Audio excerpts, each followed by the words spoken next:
नमस्कार बच्चों, आज हम पढ़ेंगे कक्षा 8 का विषय विज्ञान, जिसमें हम पढ़ेंगे पाठ 16 प्रकाश।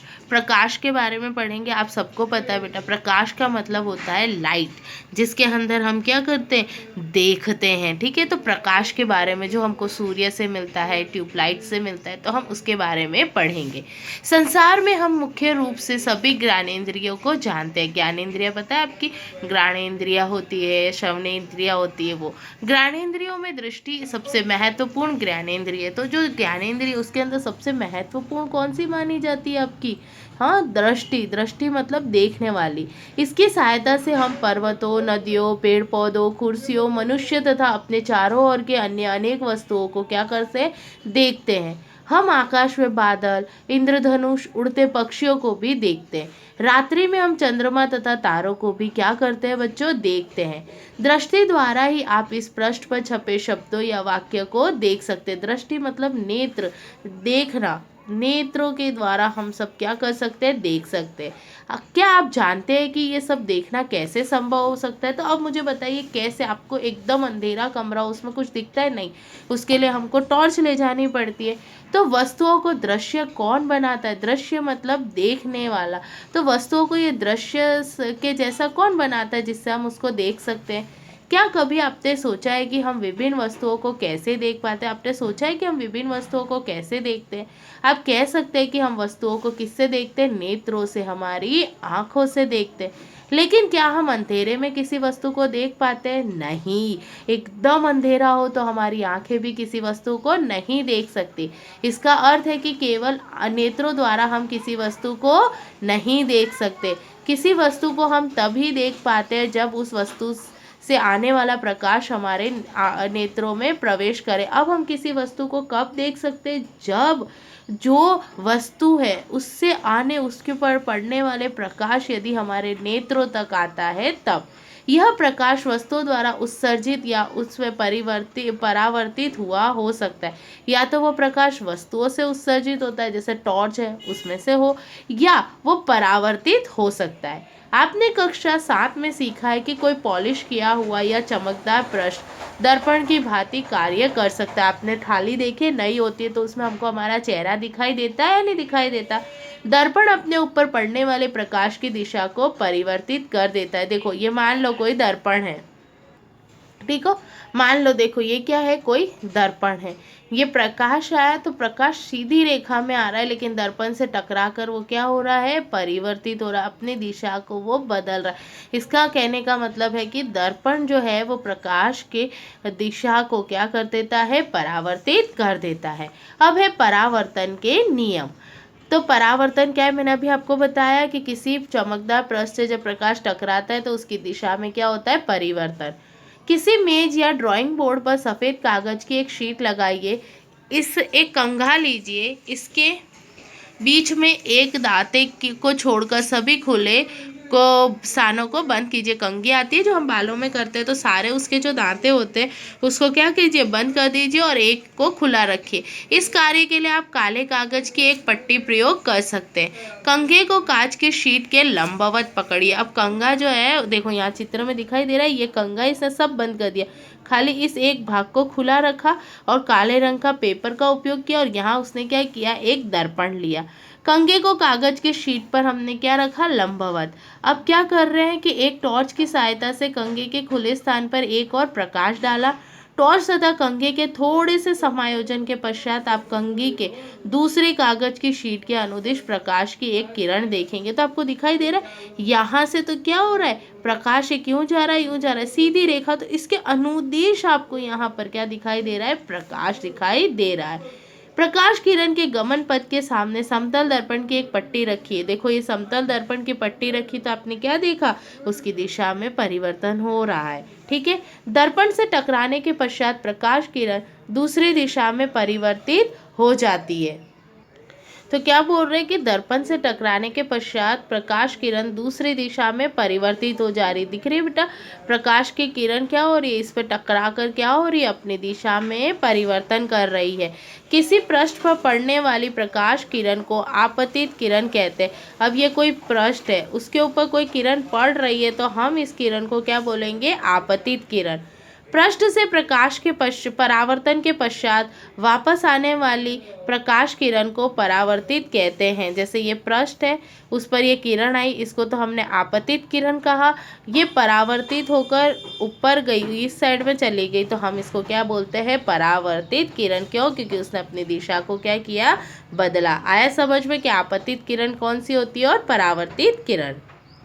फिर देखो आपको लिखा है प्रकाश किरण का अस्तित्व एक आदर्शीकरण है।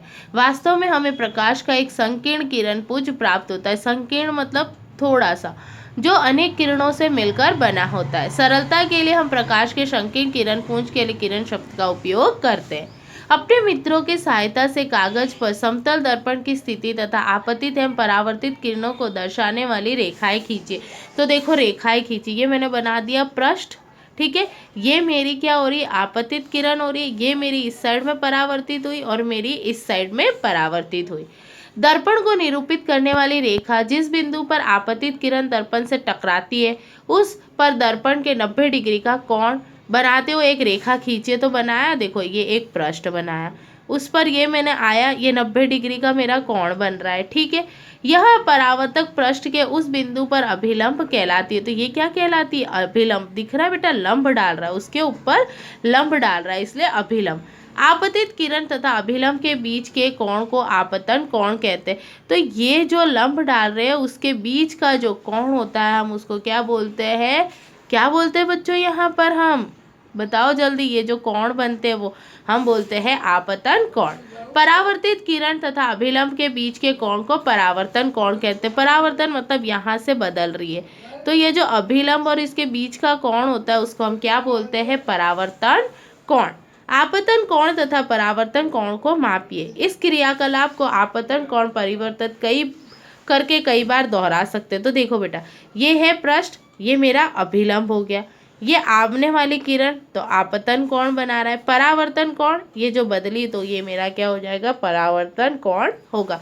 तो समझ में आया? ये अभिलंब डाल रहा है, ये आने वाली किरण, ये परावर्तित किरण, तो अभिलंब और आपतित किरण के बीच में आपतन कोण होगा और परावर्तित किरण और अभिलंब के बीच में परावर्तन कोण होगा। आया समझ में?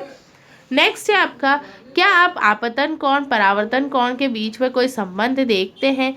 क्या ये दोनों लगभग बराबर है? तो देखो बेटा, सावधानी पूर्वक किया जाए तो देखा जाता है कि आपतन कोण सदैव परावर्तन कोण के बराबर होता है।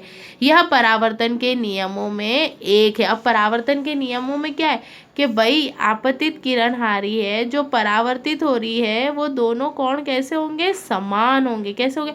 अगर ये 45 डिग्री है तो ये 45, ये 80 है तो ये 80 डिग्री होगा। तो आपतन कोण और परावर्तन कोण में क्या संबंध है? तो आपतन कोण सदैव परावर्तन कोण के बराबर होता है। आइए परावर्तन से संबंधित एक और क्रियाकलाप करते हैं। देखो यहाँ पर एक और क्रियाकलाप आपको बोला है, एक बार किसी सख्त कागज की शीट अथवा चार्ट पेपर का उपयोग कीजिए। इस बार, ठीक है, शीट मेज के किनारे से थोड़ी बाहर निकली हुई होनी चाहिए। शीट के बाहर निकले भाग के बीच से काटिए। परावर्तित किरण को देखिए। अब हमको क्या करना है? इसमें परावर्तित किरणों को देखना है, फिर मोड़ कर भी आपको प्रयोग करना है। देखो मैं यहाँ पे आपको बताती हूँ, इसमें क्या किया, मेज से थोड़ा बाहर निकाला, ठीक है, उस गत्ते की शीट को, फिर है ना क्या किया, टॉर्च से उसके ऊपर लाइट की। दूसरे वाले में क्या किया, हमने उसको कट किया, है ना, और फिर उसके बाद हमने क्या किया, उसको मोड़ा। मोड़ने के बाद हमने क्या किया, उसके अंदर परिवर्तन को देखा। जब मेज पर कागज की पूरी शीट फैलाते हैं तो यह एक तल को निरूपित करती है। दिख रहा है बेटा पूरी शीट को? तो ये मेरा क्या हो गया, तल, पृष्ठ हो गया, जिसके ऊपर आपतित किरण आ रही है। आपतित किरण आपतन बिंदु पर अभिलंब तथा परावर्तित किरण ये सभी इस तल पर होते हैं, तो एक ही तल पे होंगे। इसी पे पृष्ठ होगा, इसी पे किरण आ रही है, इसी पे परावर्तित हो रही है और इसी पे क्या हो रहा है, लंब हो रहा है, ठीक है। जब आप कागज को मोड़ देते हैं तो आप एक नया तल बना लेते हैं। अब मैंने क्या किया, कागज को मोड़ा तो नया तल बन गया। उस तल में भिन्न होता है जिसमें आपतित किरण अभिलंब स्थित है, तब आप परिवर्तन किरण नहीं देख पाते। अब जब मैं किसी कागज को मोड़ूं तो मैं उसमें क्या कर सकती हूँ बच्चों, जोड़ने के बाद अगर मैं इस कागज को मोड़ दूं तो मुझे ये दो चीज़ तो दिखाई देगी, पर परावर्तित किरण दिखाई नहीं देगी। क्यों? क्योंकि मैंने उसको मोड़ दिया है। आपतित किरण आपतन बिंदु पर अभिलंब तथा परावर्तित किरण ये सभी एक ही तल पर होते हैं। इस प्रयोग से हमको क्या पता चलता है कि आपतित किरण, आपतन बिंदु, अभिलंब, परावर्तित किरण ये सभी एक ही तल पर होते हैं। ये परावर्तन का एक और नियम है। पहेली और बूझो ने उपरोक्त क्रियाकलाप टॉर्च के स्थान पर सूर्य के स्रोत में उपयोग करके कक्ष के बाहर किए।